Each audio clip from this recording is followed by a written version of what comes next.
تبارك الذي نزل الفرقان على عبده ليكون للعالمين نذيرا. الحمد لله نحمده ونستعينه ونستغفره ونؤمن به ونتوكل عليه ونعوذ بالله من شرور أنفسنا ومن سيئات أعمالنا من يهده الله فلا مضل له ومن يضلله فلا هادي له ونشهد أن لا إله إلا الله وحده لا شريك له ونشهد أن سيدنا ومولانا محمدا عبده ورسوله أرسله إلى كافة للناس بشيرا ونذيرا وداعيا إلى الله بإذنه وسراجا منيرا. أما بعد فأعوذ بالله من الشيطان الرجيم. بسم الله الرحمن الرحيم. وتوبوا إلى الله جميعا أيها المؤمنون لعلكم تفلحون. وقال تعالى في مقام آخر: يا أيها الذين آمنوا توبوا إلى الله توبة نصوحا. صدق الله العلي العظيم وصدق رسوله النبي الحبيب الكريم ونحن على ذلك لمن الشاهدين والشاكرين والحمد لله رب العالمين. درود شریف. اللهم صل على محمد وعلى آل محمد كما صليت على إبراهيم وعلى آل إبراهيم إنك حميد مجيد. اللهم بارك على محمد وعلى آل محمد كما باركت على إبراهيم وعلى آل إبراهيم إنك حميد مجيد. رب اشرح لي صدري ويسر لي أمري واحلل عقدة من لساني يفقهوا قولي. رب زدني علما. جو ساتھی پیچھے بیٹھے نا آگے تشریف لیں، آگے آ جائیں، اگلی صفوں میں تشریف لیں اور ٹیک لگا کر نہیں بیٹھیں. جمعے کے دن خاص طور پر ٹیک لگا کر بیٹھنے سے منع فرمائیں سوائے معذور، کیونکہ نیند آ جاتی ہے، وضو ٹوٹ جاتا ہے. اللہ جل جلالہ ساری کائنات کے خالق ہیں، مالک ہیں. اللہ تعالیٰ کی بے شمار نعمتیں ہیں. ان نعمتوں میں سے رمضان المبارک کا یہ بابرکت مہینہ ہے جو اللہ رب العالمین نے ہم سب کو عطا فرمایا ہے. آج رمضان مبارک کی 23 تاریخ ہے اور چند ہی دن باقی ہیں. 23 تاریخ، 23 دن رمضان کے. لازم بات ہے کہ سب سے پہلے تم مجھ سے اور پھر اسی طرح ہر ساتھیوں سے کچھ نہ کچھ کوتاہی، غفلت، لاپرواہی، سستی میں گزر گئے اور ہم کچھ نہ کر سکیں جیسا کرنا چاہیے تھا اور جیسے قدر کرنی چاہیے تھی. تو پھر بھی جو اللہ تعالیٰ نے توفیق عطا فرمائی اس پر اللہ تعالیٰ کا شکر ادا کرنا چاہیے. اور جو کمی رہ گئی ہے، کوتاہی رہ گئی ہے، مزید جو بقیہ ایام ہیں ان کو اگر ہم قیمتی بنانے کی فکر کریں، کوشش کریں تو انشاءاللہ اللہ تعالیٰ بڑے رحیم اور بڑے مہربان ہیں. رمضان المبارک میں جس طرح رمضان کے روزے رکھنے ہوتے ہیں، تراویح پڑھنی ہوتی ہے اور رمضان سے متعلق ایک مسنون اعتکاف کا عمل ہے. اس پورے رمضان مبارک میں اللہ تعالیٰ نے ہمیں جتنے اعمال بتائے ہیں ان اعمال کا مقصد یہ ہے کہ ہم تقوی والی زندگی اختیار کریں، متقی اور پرہیزگار بن جائیں۔ اور تقوی کے لیے بنیادی بات یہ ہے کہ انسان گناہوں کو چھوڑ دے اور جو گناہ اس نے کیے ہیں اس پر اللہ تعالیٰ سے معافی مانگ لے، اللہ تعالیٰ سے توبہ کر لے۔ اسی لیے رمضان مبارک کے مہینے میں نبی کریم صلی اللہ علیہ وسلم نے خاص طور پر ارشاد فرمایا ہے کہ اگر رمضان کا مہینہ کسی پر گزرے اور وہ اپنے گناہوں سے معافی نہ مانگ لے اور گناہوں سے صفائی نہ کر لے تو وہ شخص ہلاک اور برباد ہو جائے۔ ایک دفعہ نبی کریم صلی اللہ علیہ وسلم مسجد نبی کے ممبر پر، یہ جیسے یہ ممبر ہے، اس کے ممبر پر آپ صلی اللہ علیہ وسلم نے جب پہلی سیڑھی پر پاؤں رکھا تو فرمایا آمین، پھر دوسری سیڑھی پر پاؤں رکھا تو فرمایا آمین، پھر تیسری سیڑھی پر پاؤں رکھا تو فرمایا آمین۔ پہلے رسول اللہ صلی اللہ علیہ وسلم کے زمانے میں 3 سیڑھیاں چڑھ کر اوپر ممبر پر بیٹھے جاتے تھے۔ آپ صلی اللہ علیہ وسلم کے بعد جو ہے پھر صحابہ کرام نے جو ہے حضرت ابوبکر صدیق رضی اللہ تعالیٰ نے ایک سیڑھی نیچے بیٹھے ادباً، کہ ممبر کی 4-5 سیڑھیوں کی بجائے نیچے بیٹھ گئے۔ پھر حضرت عمر رضی اللہ تعالیٰ عنہ کی باری آئی تو وہ اس سے نیچے ایک سیڑھی بیٹھ گئے۔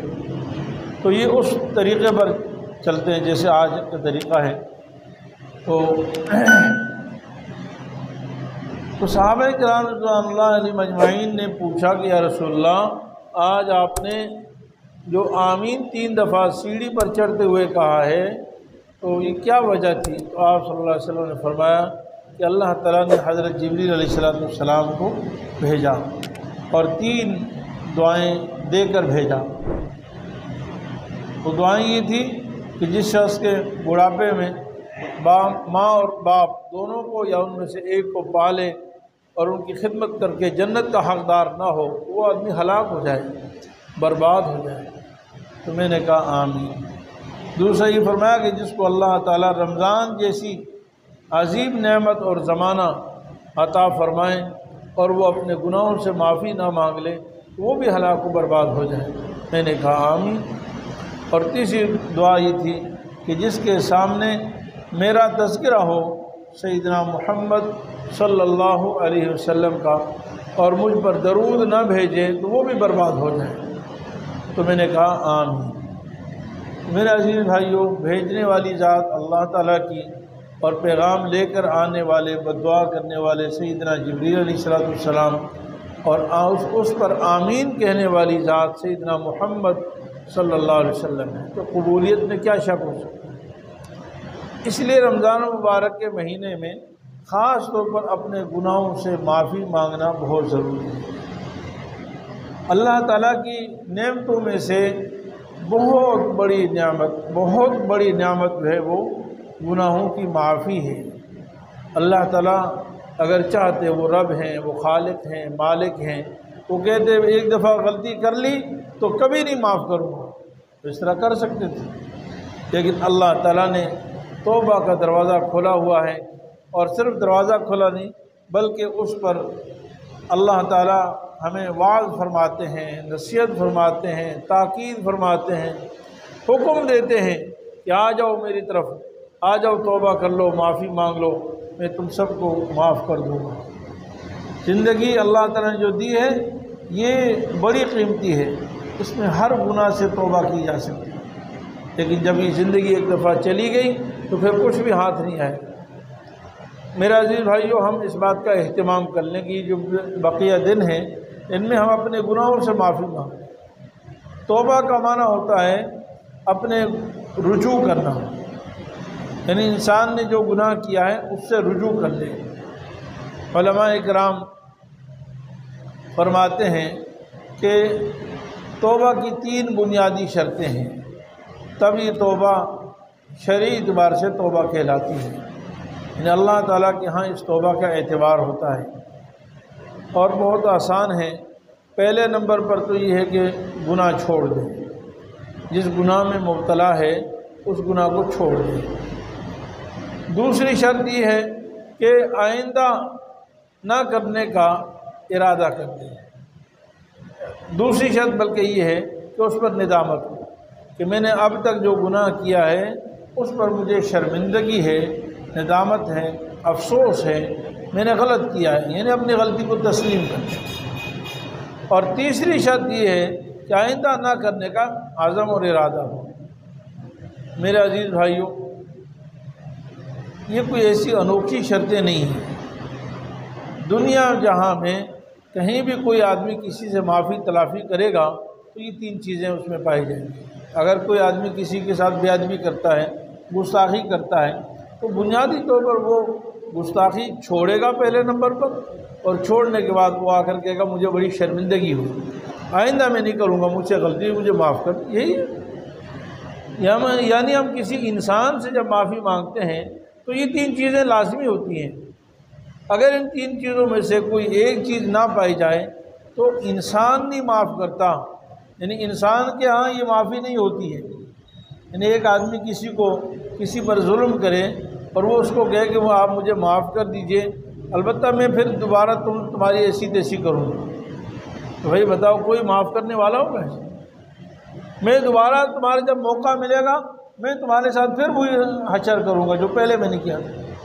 تو کوئی انسان معاف کرے گا؟ کبھی نہیں معاف کرتا۔ تو میرے عزیز بھائیوں، جب ہم اپنے خالق، اپنے مالک، اپنے رازق رب العالمین کے ساتھ اگر ہمارا یہ معاملہ ہوگا کہ ہم زبان سے کہیں کہ یا اللہ توبہ ہے، لیکن دل میں پکا ارادہ ہے کہ یہ گناہ مجھے کرنا ہے، مجھے ابھی چھوڑنا نہیں ہے، مجھے اس گناہ کو کرنا ہے، تو لازم بات ہے یہ معافی نہیں ہے، یہ توبہ نہیں ہے۔ جب تک اس گناہ کو چھوڑے گا نہیں اس وقت تک توبہ نہیں۔ اور دوسرے نمبر پر جو فرمایا کہ شرمندگی ہو اس پر، کم از کم وہ گناہ کو گناہ تو سمجھے جس سے وہ معافی مانگ رہا ہے، تو شرمندگی اور ندامت تو ہو۔ اگر اس کو ندامت ہی نہیں تو پھر کسی کی توبہ ہے۔ اور پہلے نمبر پر شرط یہ کہ اس گناہ کو ترک کر دے۔ تو یہ تین شرطیں ہیں، اس سے توبہ قبول ہوتی ہے۔ ان میں سے کوئی ایک شرط نہیں پائی گئی تو توبہ قبول نہیں ہوتی۔ ایک چوتھی شرط یہ ہے، اللہ تعالیٰ فرماتے ہیں وَأَصْلَحُوا، قرآن کریم میں جگہ جگہ ہے إِلَّا الَّذِينَ تَابُوا مِن بَعْدِ ذَلِكَ وَأَصْلَحُوا۔ یہ توبہ کی بنیادی تین شرطیں ہیں، لیکن چوتھی شرط ایک اور ہے، اور وہ یہ ہے کہ جس گناہ کی تلافی اللہ تعالیٰ نے رکھی ہے اس کی تلافی بھی شروع کر دے، اس کی تلافی کر دے۔ تلافی سے کیا مراد ہے؟ دیکھیے حقوق اللہ کی مختلف اقسام ہیں، جو اللہ تعالیٰ کے حقوق ہیں نا، بلکہ حقوق کی یوں سمجھ لیں کہ دو قسمیں ہیں۔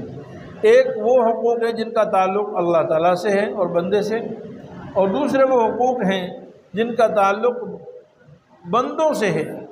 آپ کا بنیادی تعلق جو ہے وہ بندوں سے، اگرچہ اس میں اللہ تعالیٰ کا حق بھی ہے۔ تو جو حقوق اللہ ہیں اس میں اگر کوتاہی کی ہے تو اس میں پھر دو قسم کے حقوق اللہ ہیں۔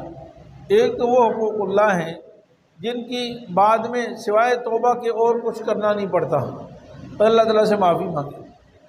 جیسے ایک آدمی نے مثال کے طور پر جو ہے اس نے جو ہے کوئی بدکاری کر لی، بد نظری کر لی، عریانی اور فحاشی میں وہ مبتلا رہا، کوئی ایسے عمل میں مبتلا رہا جو اللہ تعالیٰ کی نافرمانی تھی، داڑھی منڈواتا رہا، اس طرح کے اعمال کرتا رہا۔ اب بعد میں اس کی تلافی جو گزشتہ زمانے میں اس نے برائی کی ہے، اس کی اب تلافی کوئی نہیں ہے۔ بس یہ پہلی تین شرطیں پائی جائیں، یعنی آدمی اپنے گناہ پہ شرمندہ ہو جائے اور گناہ کو چھوڑ دے اور آئندہ نہ کرنے کا پختہ ارادہ کر لیں تو اللہ تعالیٰ معاف فرما دیں۔ بد نظری کی بس یہ تین کام کر لیں، اللہ تعالیٰ گناہ کو معاف فرما دیں۔ لیکن بعض حقوق اللہ وہ ہیں جن کی تلافی شریعت نے رکھی ہے، یعنی اس کا کوئی مثل، اس کو کچھ دینا پڑتا ہے، وہ ختم نہیں ہوتے۔ مثال کے طور پر نمازیں آپ نے نہیں پڑھی ہیں تو نمازوں کی قضا شریعت کا حکم ہے۔ نمازیں نہ پڑھنا اپنے وقت پر وہ گناہ تھا، لیکن ابھی تک آپ نے نمازیں نہیں پڑھی تو وہ نمازیں قضا کرنی پڑیں گی۔ صرف ایک آدمی نے 10-20 سال نمازیں نہیں پڑھی، اب وہ کہتا ہے بس یا اللہ میری توبہ ہے، پچھلی نمازیں ساری معاف ہو جائیں، ایسا نہیں۔ ایسے روزے نہیں رکھے تو روزوں کی قضا کرنی پڑے گی، حج نہیں کیا تو حج کر لے بھائی، حج تو قضا ہوتا ہی نہیں، بس جلدی ادا کرنا ہوتا ہے، جب بھی ادا کرے گا تو ادا ہو جائے گا۔ ایسے ہی اگر گزشتہ سالوں کی زکوٰۃ نہیں دی ہے وہ بھی ذمے میں باقی رہتی ہے، فطرہ نہیں دیا وہ ذمے میں باقی رہتی ہے، قربانی واجب تھی قربانی نہیں کی وہ بھی ذمے میں باقی رہتی ہے۔ قربانی میں قربانی نہیں کرنی پڑتی بلکہ اتنی رقم یا جانور، زندہ جانور اللہ کے راستے میں صدقہ کرنا ہوتا ہے۔ تو بہرحال جو علماء سے طریقہ کار پوچھ لیا جائے اس کے مطابق عمل کیا جائے، تو اس کی تلافی یہ بھی ضروری ہے۔ حقوق اللہ میں تلافی یکدم بعض دفعہ مشکل ہوتی ہے، تو پختہ ارادہ اور عزم اس کا ارادہ ہو کہ میں نے اس کی تلافی کرنی ہے، اللہ تعالیٰ پھر بڑے مہربان اور رحیم ہے، آدمی شروع کر دے انشاءاللہ اللہ تعالیٰ تلافی بھی کروا دیں گے۔ دوسرے قسم کے حقوق ہیں حقوق العباد،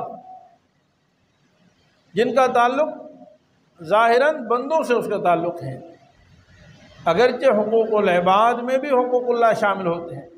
جیسے شریعت نے یہ کہا ہے کہ کسی کو تکلیف نہ دو، اب کسی انسان کو تکلیف دینا یہ حقوق العباد ہے، لیکن اللہ تعالیٰ کا حکم کی بھی توڑ رہا ہے، ان حقوق العباد میں اللہ کا حکم بھی توڑ رہا ہے، کیونکہ اللہ تعالیٰ نے بھی تو منع کیا نا بھائی کہ کسی انسان کو تکلیف مت دو۔ تو گویا کہ حقوق العباد کی تاکید زیادہ ہے، کیونکہ حقوق العباد میں حقوق اللہ بھی ہوتے ہیں من وجہ اور حقوق العباد بھی ہوتے ہیں۔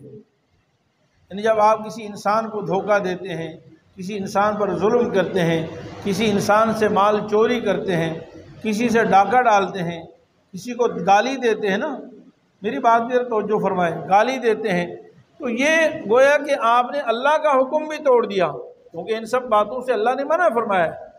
جھوٹ بولنے والے پہ لعنت ہے، دھوکہ دینے والے پہ لعنت ہے، خیانت کرنے والے پہ لعنت ہے، تو آپ نے اللہ کا حکم بھی توڑ دیا ہے اور آپ نے مخلوق کا حق بھی مار دیا ہے۔ تو گویا کہ حقوق العباد میں ڈبل گناہ ہوتا ہے، اللہ کا حکم بھی ٹوٹتا ہے اور حقوق العباد میں بندوں کا حق بھی مارا جاتا ہے۔ البتہ اس لیے علماء فرماتے ہیں کہ حقوق العباد میں 3 شرطوں کے ساتھ ایک چوتھی شرط یہ ہے۔ پہلی شرط جو میں نے 3 شرطیں بتائی کہ اس گناہ کو چھوڑ دیں، اور دوسری شرط یہ ہے کہ اس پر شرمندگی ہو کہ میں نے جھوٹ بولا، دھوکہ دیا، چوری کی، سود کھایا وغیرہ، یہ میں نے غلط کیا ہے، شرمندگی ہے، اور آئندہ نہ کرنے کا پختہ ارادہ اور عزم ہو۔ چوتھی شرط یہ ہے کہ جس کا حق کھایا ہے اس کو اس کا حق واپس کرے یا اس سے معافی مانگے، جس کا حق کھایا ہے اس کو اس کا حق واپس کرے یا اس سے معافی تلافی کرے۔ جب تک حقوق العباد میں کسی کا حق واپس نہیں کرے گا یا اس سے معافی تلافی نہیں کرے گا، اللہ تعالیٰ فرماتے ہیں میں بھی معاف نہیں کروں گا۔ حقوق اللہ چونکہ اللہ تعالیٰ کا حق ہے اور اللہ تعالیٰ غنی ذات ہے، بے نیاز ذات ہے، بڑی رحیم ذات ہے، اس سے زیادہ امید ہے کہ وہ معاف فرما دے۔ لیکن حقوق العباد چونکہ بندوں کا حق ہے اور بندہ کمزور ہے، ذاتی اعتبار سے بندہ معاف کرنے میں بھی کمزور ہے، اس لیے حقوق العباد کا خطرہ زیادہ ہے بنسبت حقوق اللہ کے۔ کرنے تو دونوں ہی ہیں، دونوں حقوق ادا کرنے ہیں، ایک نہیں ادا کرنا، لیکن حقوق العباد کا خیال زیادہ کرنا چاہیے، کیونکہ حقوق اللہ کی معافی کا طریقہ بھی آسان ہے اور حقوق العباد کی معافی بہت مشکل ہے۔ اس لیے آدمی حقوق العباد میں زیادہ خیال کرے، اور کسی کا حق مارا ہے تو اسے معافی تلافی کر لے۔ جب تک اس سے معافی نہیں مانگے گا، اور یہ معافی بھائی آج دنیا میں ہی مانگی جا سکتی ہے، آج ہی کسی کا حق دیا جا سکتا ہے، ورنہ کل قیامت کے دن معافی بہت مشکل ہوگی، وہاں معافی بہت مشکل ہوگی۔ دنیا میں انسان پھر بھی کچھ نہ کچھ سخاوت کا اظہار کرتا ہے، ایک دوسرے کے لیے ایثار، قربانی اور ہمدردی کا اظہار کرتا ہے، لیکن کل قیامت کے دن یہ بہت ساری قربانیاں اور ایثار اور ہمدردیاں ختم ہو جائیں گی۔ قرآن کریم میں اللہ تعالیٰ نے قیامت کی ہولناکی اور اس کی وحشتناکی کا ذکر فرمایا ہے، اور کئی جگہ پر ذکر فرمایا ہے کہ ہر کوئی اپنے باپ بیٹے سے بھاگے گا، ماں اپنی اولاد سے بھاگے گی، اولاد اپنے ماں باپ سے بھاگیں گے، بھائی بھائی سے بھاگیں گے، اور میاں بیوی ایک دوسرے سے بھاگیں گے اور کہیں گے نہیں آج میں دوسرے کے ساتھ کچھ بھی نہیں کر سکتا۔ ایک حدیث میں بھی یہ مفہوم آتا ہے کہ قیامت کے دن اللہ تعالیٰ ایک شخص کا اعمال کا وزن فرمائیں گے، اعمال کا وزن فرمائیں گے، اور اب قیامت کے دن جس کے نیک اعمال کا پلڑا جھک جائے گا، بھاری ہوگا، وہ کامیاب ہوگا، اعمال کا وزن ہوگا، گنتی نہیں ہوگی۔ یہ بھی بڑی اہم بات ہے کہ قیامت کے دن اعمال کی گنتی نہیں ہوگی، وزن ہوگا، اور وزن عمل میں وزن بڑھتا ہے اخلاص کے ساتھ، سنت کی اتباع کے ساتھ۔ اس لیے ظاہری اعتبار سے کسی کا وزن بہت زیادہ نظر آتا ہے، لیکن گنتی میں زیادہ ہوگا، ہو سکتا ہے وہ کھوکھلا ہو، اس میں کوئی وزن نہ ہو۔ اور بعض دفعہ ایک عمل تھوڑا نظر آتا ہے لیکن وہ اتنے اخلاص کے ساتھ ہوتا ہے اور سنت کی اتباع کے ساتھ ہوتا ہے کہ تھوڑے عمل میں بھی وزن بہت زیادہ ہوتا ہے۔ تو قیامت دن اعمال کی گنتی نہیں ہوگی، وزن ہوگا۔ اس لیے ہم میں سے ہر شخص کو یہ کوشش کرنی چاہیے کہ میرے عمل کا وزن بڑھ جائے، گنتی بڑھنے کی بجائے وزن اس کا بڑھ جائے، اور وزن جتنا اخلاص، جتنی اتباع سنت، شریعت کی اتباع ہوگی، اتنا ہی اس کا وزن انشاءاللہ تعالیٰ قیامت دن بڑھ جائے گا۔ تو حدیث میں آتا ہے کہ ایک شخص کو لایا جائے گا اور اس کے اعمال کا وزن کیا جائے گا، تو وہ نیک اعمال کا پلڑا جو ہے نا وہ ذرا اوپر رہ جائے گا، مطلب وہ ہلکا ہوگا، اور گناہوں کا پلڑا تھوڑا سا نیچے جھک جائے گا۔ اب فرشتے اس سے کہیں گے کہ اللہ کے بندے تمہیں صرف ایک نیکی کی ضرورت ہے، ایک نیکی نیک اعمال میں اور تمہاری بڑھ جائے تو تمہارا نیک اعمال کا پلڑا جھک جائے گا، نیچے ہو جائے گا۔ اب وہ کہے گا یار ایک نیکی کی کیا بات ہے، میرے دنیا میں اتنے دوست تھے، خاندان تھے، رشتہ دار تھے، اور میری جماعتیں تھیں اور لیڈر تھے، پتہ نہیں کیا کیا نسبتیں تھیں، ساری اس کو نسبتیں یاد آ جائیں گی، دنیا کے تعلقات یاد آ جائیں گے، اور میں تو کسی سے بھی جاؤں گا اور نیکی لے آؤں گا۔ تو حدیث میں آتا ہے سب سے پہلے وہ اپنے قریب ترین دوست کے پاس جائے گا اور اس کو کہے گا ارے بھائی دنیا میں اتنی ہماری دوستی اور تعلقات، سارے رشتے ناطے یاد کروانے کے بعد کہے گا کہ مجھے ایک نیکی کی ضرورت ہے، آج مجھے ایک نیکی عطا کر۔ کہے گا ارے بھائی سب کچھ کر سکتا ہوں، نیکی نہیں دے سکتا، میرا بھی حساب کتاب ہونا ہے، اب پتہ نہیں اگر میری ایک نیکی پھنس گئی تو میں کیا کروں، مجھے تو پتہ نہیں ہے، لہذا میں معذرت چاہتا ہوں، آج میں تمہارے ساتھ ایک نیکی کیوں ہوں۔ پھر وہ اپنے باپ کے پاس جائے گا، ماں کے پاس جائے گا، بھائی کے پاس جائے گا، اولاد کے پاس جائے گا، بیوی کے پاس جائے گا، شوہر کے پاس جائے گا، مطلب ہر رشتے کے پاس، لیکن سب انکار کر دیں گے کہ آج ہم ایک نیکی نہیں دے سکتے ہیں، آج ایک نیکی ہم نہیں دے سکتے۔ مایوس ہو کر واپس آئے گا۔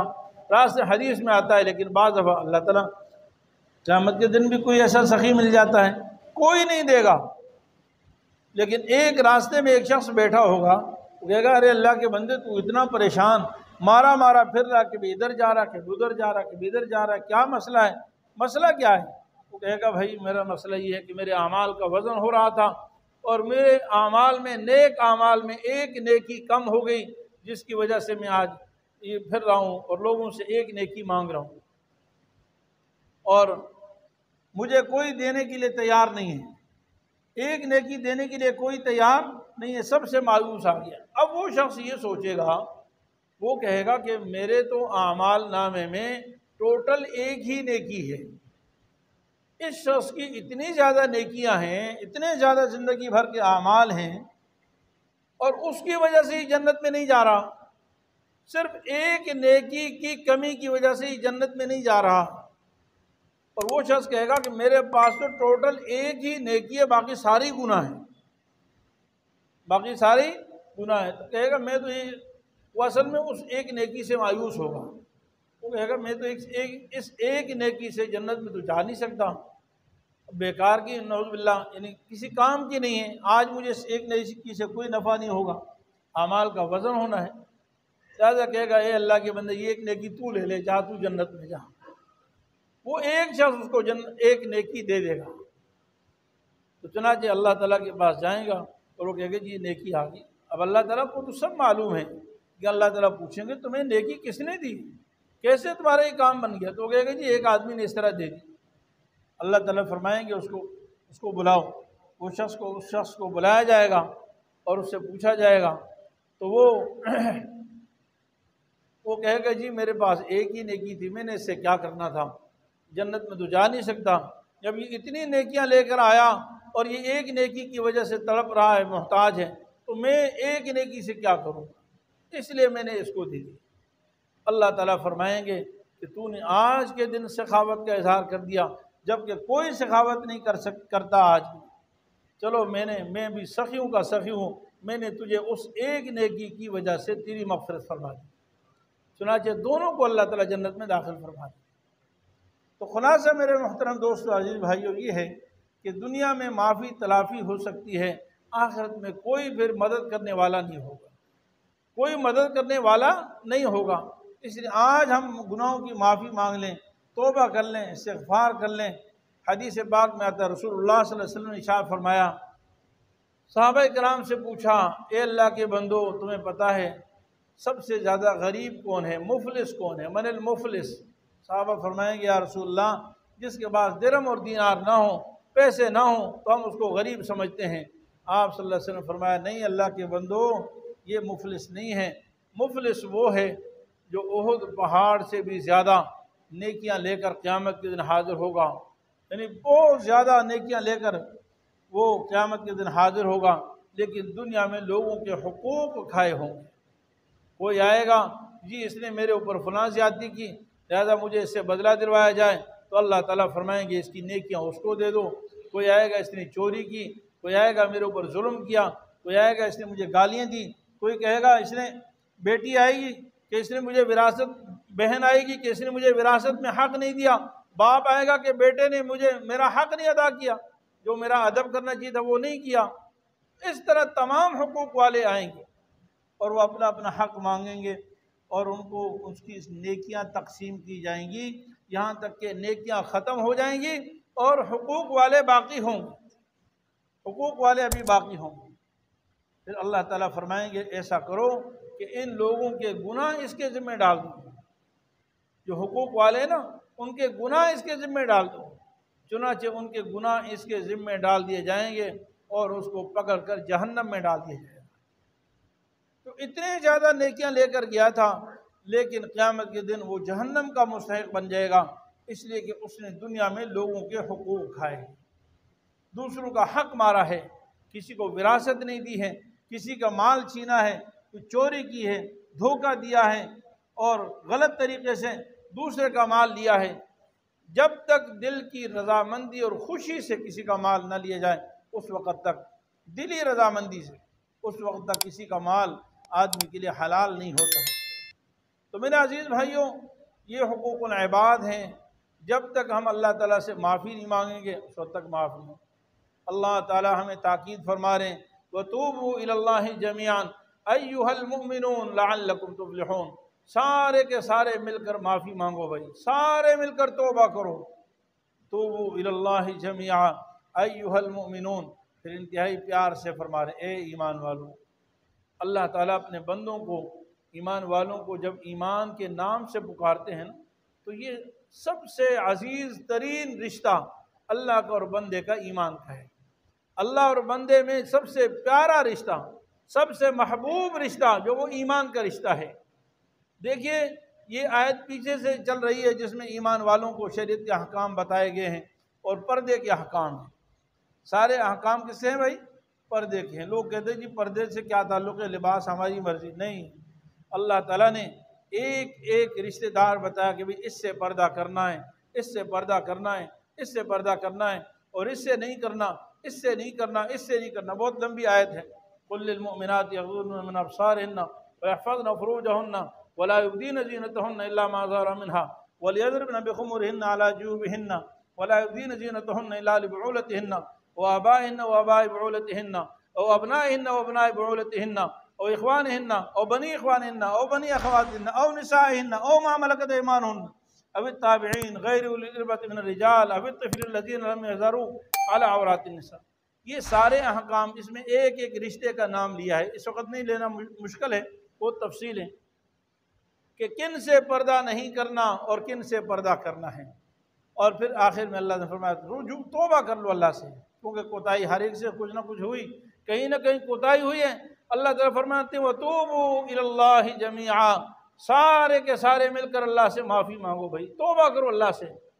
ایھا المؤمنون، اے ایمان والو، یعنی اللہ تعالیٰ فرما رہے ہیں کہ میں عام لوگوں سے نہیں بات کر رہا، کافروں سے، یہودیوں، ہندو سے، سکھوں سے، کسی اور سے نہیں میں کہہ رہا، میں ایمان والوں سے کہہ رہا ہوں جنہوں نے میرا کلمہ پڑھا ہے لا الہ الا اللہ محمد الرسول اللہ، وعدہ کیا ہوا ہے کہ ہم تیرے حکموں پر چلیں گے، تیرے نبی کے طریقوں پر زندگی گزاریں گے۔ تم سے کہہ رہا ہوں اے ایمان والو۔ اور اللہ پکار پکار کر کہہ رہے ہیں، چیخ چیخ کر، آوازیں لگا کر فرما رہے ہیں ایھا المؤمنون، اے ایمان والو، آؤ توبہ کر لو، سارے ہی توبہ کر لو، لعلکم تفلحون، تاکہ تم کامیاب ہو جاؤ۔ فلاح اس کامیابی کو کہتے ہیں جس کے بعد کبھی ناکامی نہ ہو۔ مکمل کامیابی چاہتے ہو، جنت چاہتے ہو، تو پھر آؤ سب مل کر توبہ کرو۔ تو بھائی کون ہے وہ جو اللہ تعالیٰ کی اس پکار پر لبیک کہنے کے لیے تیار ہے؟ بھائی کون ہے؟ بھائی آپ میں سے کون تیار ہے؟ اللہ تعالیٰ مجھے اور آپ کو پکار کے کہہ رہے ہیں کہ بھائی آؤ معافی مانگو۔ سب تیار ہے نا بھائی؟ دل سے معافی مانگیں، اللہ تعالیٰ سے معافی مانگیں۔ اللہ رب العزت ارشاد فرماتے ہیں یا ایھا الذین آمنوا توبوا الی اللہ توبۃ نصوحا، اے ایمان والو معافی مانگو اللہ سے، پکی معافی مانگ لو، پکی اور سچی معافی مانگو۔ اللہ تعالیٰ فرماتے ہیں کیا دوں گا؟ میں تمہارے لیے جنت کے باغات رکھے ہیں، آؤ معافی مانگو۔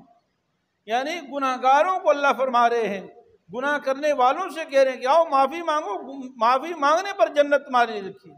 عسیٰ ربکم ان یکفر عنکم سیئاتکم ویدخلکم جنات تجری من تحتہا الانہار، اللہ تعالیٰ تمہارے گناہوں کو بھی معاف فرما دیں گے، توبہ کرنے پر اللہ تعالیٰ تمہارے گناہوں کو بھی معاف فرما دیں گے، اور تمہیں ایسے باغات میں داخل فرمائیں گے کہ ہم اس کے نیچے نہریں بہتی ہوں گی، ہمیشہ ہمیشہ اس میں رہنا ہوگا۔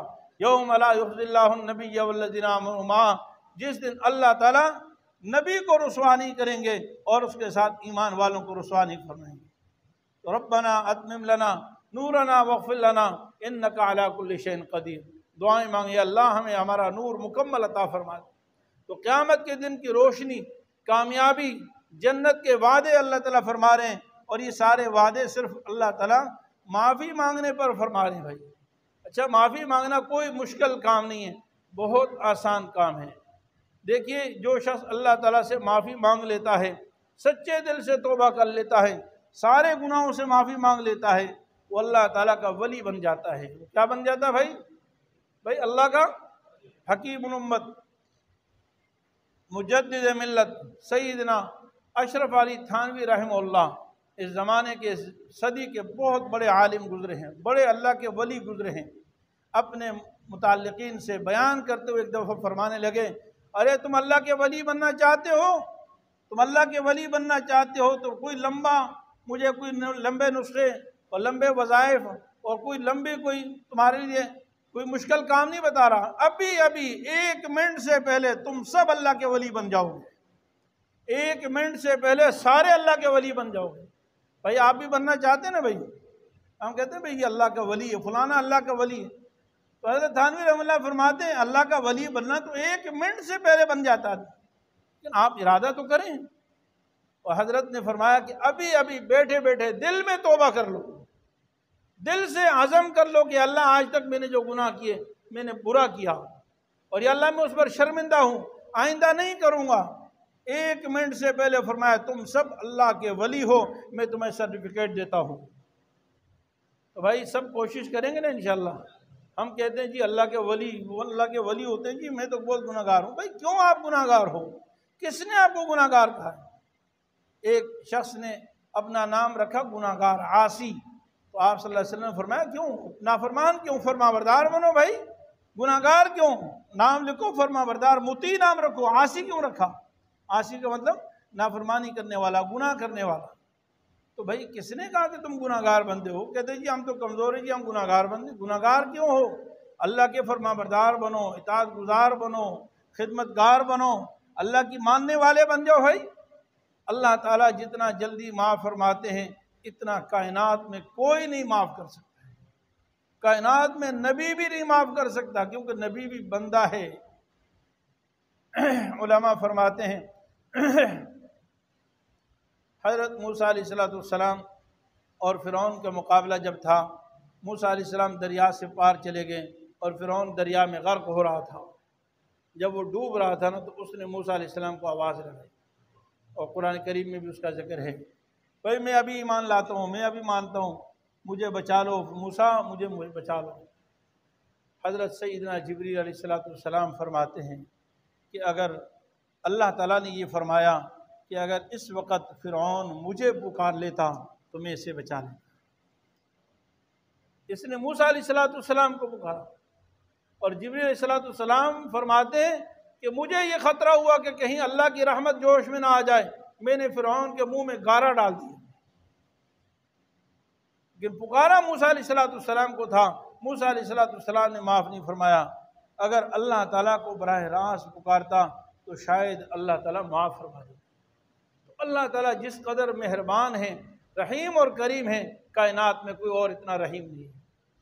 بخاری شریف میں، مسلم شریف میں ایک حدیث آتی ہے، مثال سے سمجھایا رسول اللہ صلی اللہ علیہ وسلم نے، فرمایا کہ ایک شخص سفر میں جنگل میں جا رہا ہے، جنگل میں، اور اس کے بعد زیادہ سفر ہے، راستے کا خرچہ وغیرہ اپنی سواری پر لدا ہوا ہے، اور آگے بھی سفر دور، بستی دور ہے، پیچھے بھی بستی بہت دور ہے۔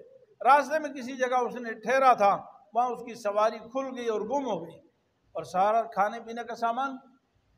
اب اس سامان کے بغیر اور اس سواری کے بغیر نہ وہ پیچھے جا سکتا ہے نہ آگے جا سکتا ہے۔ وہ ڈھونڈتا رہا، جتنا سواری کو ڈھونڈتا رہا اتنی بھوک بڑھتی رہی، بالآخر وہ تھک گیا، چکنا چور ہو گیا، اور کھانے پینے کا سامان کچھ نہیں ہے، بھوک سے موت آنے لگی تو تھک گیا۔ اس نے کہا مرنے کے لیے، حدیث میں آتا ہے کہ موت کے ارادے سے ایک جگہ لیٹ گیا، پتھر پر سر رکھ کر لیٹ گیا کہ اب تو ویسے ہی مرنا ہے تو چلو یہیں لیٹ جاؤ، اب کیا آگے میں چلتا جاؤں، مرنا تو ہے۔ لیٹ گیا، اس کی آنکھ لگ گئی، اور کچھ دیر بعد گھبراہٹ کی حالت میں اس کی اچانک آنکھ کھل گئی۔ جیسے آنکھ کھلی تو سامنے دیکھتا ہے اس کی سواری کھڑی ہے پورے سامان کے ساتھ۔ اب اس کی خوشی کا عالم کیا ہوگا، وہ کتنا خوش ہوگا۔ حدیث میں آتا ہے رسول اللہ صلی اللہ علیہ وسلم نے ارشاد فرمایا وہ اتنا زیادہ خوش ہوتا ہے کہ وہ اپنی سواری کو دیکھ کر فوراً، یعنی خود تو عاجز آ گیا تھا اور اللہ تعالیٰ غیبی طور پر سواری لے آئے، تو فرمایا کہ یا اللہ واقعی تو میرا بندہ ہے اور میں تیرا رب ہوں۔ یعنی جذبات میں، فرط محبت میں، خوشی میں اس نے الٹ کہہ دیا۔ کہنا تو یہ تھا کہ اے اللہ واقعی تو میرا رب ہے اور میں تیرا بندہ ہوں، لیکن اتنا جذبے میں تھا کہ اس نے کہہ دیا واقعی اے اللہ تو میرا بندہ اور میں تیرا رب ہوں۔ رسول اللہ صلی اللہ علیہ وسلم نے فرمایا کہ اس کی خوشی کی کوئی انتہا ہوگی؟ فرمایا نہیں ہوگی۔ فرمایا کہ اللہ رب العالمین اپنے بندے کے توبہ کرنے پر اس سے لاکھوں درجے زیادہ خوش ہوتے ہیں، لاکھوں کروڑوں درجے۔ یقین جانے کوئی حد نہیں ہے، کیونکہ مخلوق کی صفات حد محدود ہوتی ہیں، اور اللہ رب العالمین کی ساری صفات لامحدود ہیں۔ اللہ تعالیٰ کی ساری صفات کیا ہیں بھائی؟ لامحدود ہیں۔ تو میرے عزیز بھائیوں پھر دیر کس کی بھائی؟ پھر کیوں دیر کر رہے ہیں ہم، ٹال مٹول کر رہے ہیں؟ کتنے رمضان گزر گئے، زندگی ایسی ہماری جا رہی ہے، ہم گناہوں سے معافی مانگنے کے لیے تیار نہیں۔ آج ارادہ کر رہے ہیں اور ابھی ارادہ کر لیں میں معافی مانگنے کے لیے تیار ہوں، توبہ کرنے کے لیے سچے دل سے ارادہ کر لیں آئندہ گناہ نہیں کروں گا، اللہ مجھے اپنے فضل سے معاف فرما دے۔ اگر ہم سچے دل سے ارادہ کر دیں گے ابھی اللہ تعالیٰ معاف فرما دیں۔ بہت سارے لوگ اس لیے توبہ نہیں کرتے، وہ کہتے ہیں جی ایک ہی دفعہ توبہ کروں گا، اب اگر توبہ کر لی میرا ارادہ تو ہے کہ گناہ نہیں کروں گا، لیکن پھر بھی ہو جائے گا گناہ تو پھر کیا؟ یہ شیطان کا مکر ہے، شیطانی جال ہے بھائی۔ ابھی تو توبہ کر لو، ابھی ارادہ کر لو میں نہیں کروں گا، ابھی ارادہ کر لو میں نہیں کروں گا، توبہ قبول ہو گئی، پچھلے گناہوں کی صفائی ہو گئی، آپ نے 50 سال 30 سال 20 سال گناہ کیا، سب معاف ہو گئے، ختم ہو گئے۔ اس سے بڑی اور کیا نعمت چاہیے بھائی؟ اگر خدا نہ خواستہ پھر گناہ ہو گیا تو پھر معافی مانگ لینا، اور اگر اس سے معافی نہ مانگی تو ایک گناہ ہوگا نا بھائی، 50 سال کا گناہ تو نہیں ہوگا۔ ایک 50 سال کا مجرم ہے، 20 سال کا مجرم ہے، 30 سال کا مجرم ہے، اور ایک مہینے کا مجرم یا ایک دن کا مجرم ہے، تو بھائی معافی پھر میں ہو جائے گی۔ ایک حدیث میں آتا ہے، مفہوم ہے، رسول اللہ صلی اللہ علیہ وسلم سے پوچھا گیا کیا رسول اللہ اگر معافی سچے دل سے مانگی لیکن پھر انسان ہے، جیسے پہلے انسان تھا ابھی بھی انسان ہے، غلطی کا پتلا ہے انسان، پھر غلطی ہو گئی تو کیا ہوگا؟ فرمایا پھر معافی ہو جائے گی۔ فرمایا کتنی مرتبہ معافی ہوگی؟ فرمایا تم 70 مرتبہ توبہ کر لو، 70 مرتبہ معاف ہو جائے، یعنی گناہ کر کے توبہ کرنے کے بعد پھر توبہ توڑ دی اور گناہ کر لیا پھر معافی مانگ لو۔ اور حدیث میں آتا ہے، علماء فرماتے ہیں کہ 70 مرتبہ کا تعداد عرب میں کثرت کے لیے ہوتا ہے۔ شیخ سعدی رحمۃ اللہ علیہ فرماتے ہیں بازا باز آ ہرچہ ہستی بازا، بازا باز آ ہرچہ ہستی باز آ، گر صد بار توبہ شکستی باز آ۔ شیخ سعدی رحمۃ اللہ فرماتے ارے باز آ جاؤ، آج توبہ کر لو، معافی مانگ لو۔ اگر 100 مرتبہ بھی توبہ کر چکے ہو، تم جو کچھ ہو، زانی ہو، قاتل ہو، چور ہو، ڈاکو ہو، کچھ بھی گناہ کیا ہے، آج معافی مانگ لو۔ 100 مرتبہ توبہ کر کے توبہ ٹوٹ گئی ہے پھر بھی معافی مانگو، اللہ کے دربار کھلا ہوا ہے، اللہ کی رحمت جوش میں بھائی، آج موقع ہے معافی مانگ، اس لیے بھائی تاخیر نہ کریں۔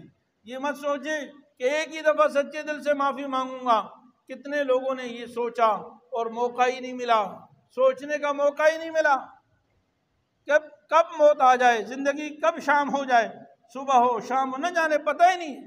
آپ گھر سے باہر نکلے پتہ نہیں واپس خیریت سے آئیں گے یا نہیں آئیں گے، کچھ پتہ نہیں ہے۔ ہمارے ایک دوست، آخری بات عرض کرتا ہوں، ہمارے ایک دوست یہاں پہ رنچوڑ لائن میں، جٹ لائن میں، وہ فرماتے ہیں ایک دفعہ ڈاکو آ گئے مجھ سے چھیننے کے لیے کوئی چیزیں، اور پسٹل ان کے ہاتھ میں تھی۔ جب وہ ڈاکو آئے تو انہوں نے کچھ چیزیں تھی وہ تو لے گئے، موبائل لے گئے، کچھ چیزیں لے گئے، بہت بڑی رقم وہ بچ بھی گئی، اللہ تعالیٰ نے بچا بھی لی، لیکن اس پہ افسوس نہیں مجھے۔ وہ رو رہے تھے، بعد میں میرے سامنے بہت رو رہے تھے، کہتے مجھے افسوس اس بات پہ ہے کہ جب وہ ڈاکو آئے تو میں کلمہ پڑھنا چاہ رہا تھا، لیکن اس خوف سے میں زبان سے کلمہ نہیں پڑھ سکا۔ میں آیت الکرسی پڑھنا چاہ رہا تھا، مجھے یاد تھی کہ آیت الکرسی پڑھنی ہے، لیکن میری زبان نے حرکت کرنا بند کر دی۔ تو کہنے لگے نہ جانے موت کس حالت میں آئے گی اور کلمہ پڑھ سکیں گے یا نہیں پڑھ سکیں گے۔ تو بھائی ہم جو یہ کہتے ہیں بھائی پھر توبہ کریں گے، کس کے پاس سرٹیفکیٹ ہے کہ ہمیں اتنا موقع ملے گا اور آرام سے ہم معافی تلافی کریں گے اور توبہ اور استغفار کر کے پھر موت آئے گی، نہ جانے کب موت آ جائے۔ اس لیے بھائی تاخیر نہ کریں، یہ شیطان کا مکر ہے۔ آج اللہ تعالیٰ سے معافی مانگیں، سچے دل سے معافی مانگیں، انشاءاللہ مانگیں گے نا بھائی۔ میں اور آپ نے اگر ہم نے معافی مانگ لی، یقین جانیے ہم نے رمضان کا حق ادا کر دیا، ہم نے رمضان کا حق ادا کر دیا۔ اللہ تعالیٰ جو ہم سے چاہتے وہ بھی ہو گیا، جو نبی صلی اللہ علیہ وسلم ہم سے چاہتے ہیں وہ بھی ہو گیا، جو فرشتے ہم سے مطالبہ کرتے وہ بھی ہو گیا، سارا حق ادا کر دیا۔ تو انشاءاللہ ارادہ کرتے ہیں نا بھائی، یہ رمضان بلکہ آج کا دن آپ پکا دل سے ارادہ کر لیں، اور ہر آدمی اپنے گریبان میں سوچے، اپنے گناہوں کو سوچے کہ آج کے بعد میں گناہ نہیں کروں گا انشاءاللہ، اور میں اللہ تعالیٰ سے سچے دل سے معافی مانگتا ہوں۔ اللہ تعالیٰ اپنے فضل سے ہم سب کو سچے دل سے معافی مانگنے کی اور توبہ کرنے کی توفیق عطا فرمائے۔ وما علینا الا البلاغ المبین۔ مفتی صاحب کے یوٹیوب چینل کو سبسکرائب کیجئے اور ان کے تازہ بیانات کے ذریعے اپنی علمی، اصلاحی اور فکری آبیاری کرتے رہیے۔ جزاکم اللہ۔